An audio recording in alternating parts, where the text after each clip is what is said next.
Hey y'all, so today's Witchy workshop is going to be about stewarding Mother Earth through stewarding the lands that you live on. Some ways you can do this as a witch could be you could do a gratitude practice that has to do with stewarding and taking care of some type of wildlife or plant life on your property. One of the ways that I like to do this is through feeding the birds and thinking of all the things that I'm grateful for that occurred during the week, or if it was a rough week, just thinking of all the things I'm grateful for that are on my place of residence, like where I live. Like, I'm grateful for the roof, I'm grateful to have my car insurance paid, I'm grateful for what's in my fridge.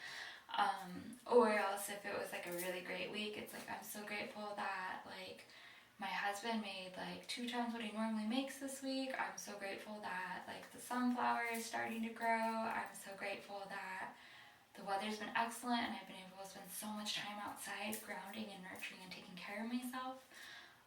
Whatever it is, there's always something to be grateful for.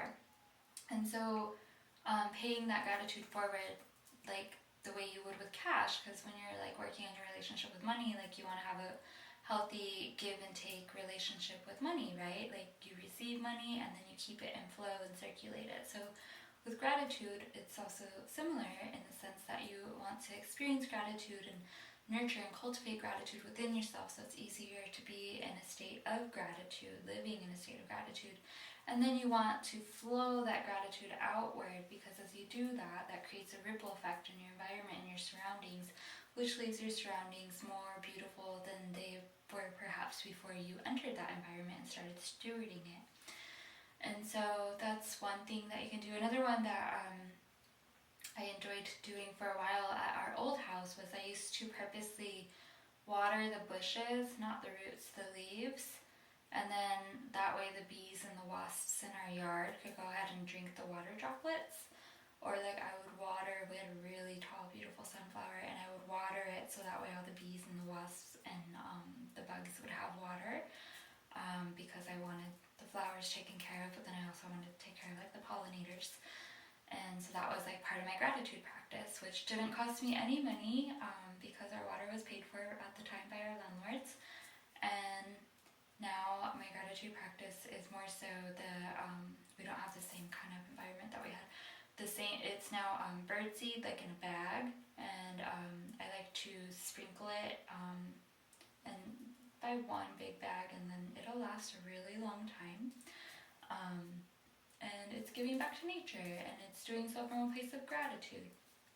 Another way you can go into stewarding the lands and giving back to the lands and thanking the lands is you can get familiar with where you live, find out who the indigenous were of the lands that you are now living on, and you can leave gratitude offerings, you can pray, you can connect with those energies, you can connect with the original guardians and gatekeepers of the lands, thanking them for allowing you to reside there and promising to take care of the lands. And then as you do so, you'd be pretty surprised the ways that animals will just show up to you with really direct messages and cues of pointing you on the right path, or that you are on the right path, and however you're exploring your magic or weaving your magic. And that would be a way of stewarding the lands by making right with the energetics of the lands. Because yes, these gatekeepers and these stewards and these guardians of the lands physically might not be here anymore. However, it's energy cleanup when you are acknowledging who came before you and getting right with the energies and doing what you can to get right, which would also include reading articles, watching videos, and really getting a big understanding, overall understanding of who was here before you were. And then just acknowledging them, and then promising to cultivate and bring beauty back into the space, which then is making right for what happened with colonialization on the lands as well. You can't take back what people did before you, but you can be aware and learn and educate yourself, and then you can go ahead and bring in beauty through that awareness and having practices that cultivate beauty on the lands. can, if you have any type of like sound bowls, they could be the crystal ones, they could be the Tibetan sound bowls, like the metal ones. You can use sound bowls, and you can come up with a sigil for like beauty and purification, and then set the intention that that sigil is working to beautify and clean up and purify those lands, helping bring in energies that support the nature of those lands to really thrive and release any like city smog that might have built up on them, or like previous tenant energy, previous homeowner energy. And that way, like, you're helping the plants like just shed stuff that they don't want to hold on to. And then as you do this over time, it's kind of like when you renovate a house, like it's layer by layer. So layer by layer, you show up in your backyard, your front yard, maybe it's just your little balcony at an apartment, and you layer by layer start just bringing in really beautiful healing sound frequencies that are natural, that nature naturally thrives to. And then it provides like this biofeedback so that nature can auto-tune and self-correct and come back from all the disease of like EMF and pollutants and psychic pollution that humanity has just like dumped in all of its cities.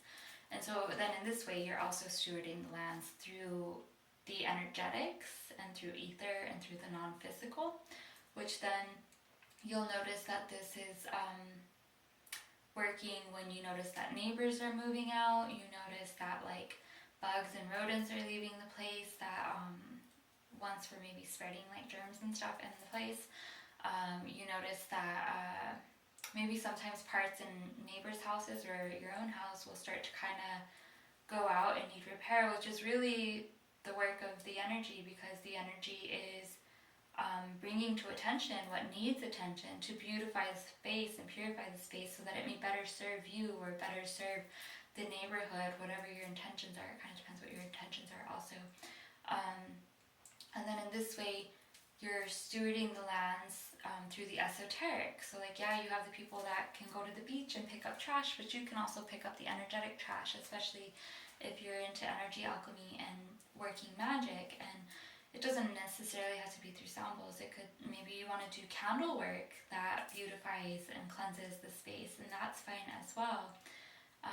As witches, it's so important to give back to Mother Earth, give back to nature, because Mother Earth, nature, is the one working a lot of the energy behind our spells, or providing the energy for us to work with our like wording and our spelling and our candle magic or our honey jar spells. Like, nature's always working with us, so you want to give back and kind of keep it balanced, because like, yeah, the energy's always there for us to work with and kind of manipulate to get to create beautiful things with. But at the same time, like, that's kind of one-sided, and you want to take care of that which is taking care of you.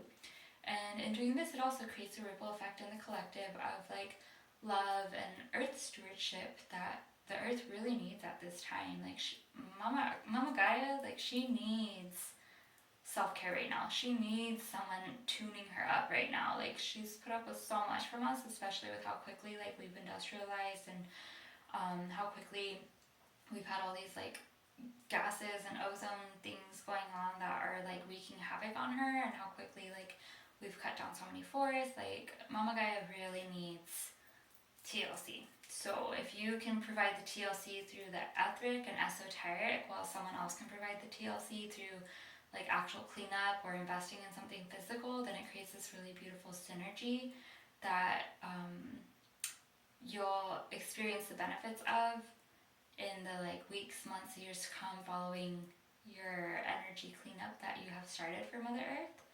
And yeah, take care of Mother Earth and she will take care of you. I hope this was helpful to you, and may you have a great and blessed and wonderful day or evening wherever you are. Be well. Happy witching!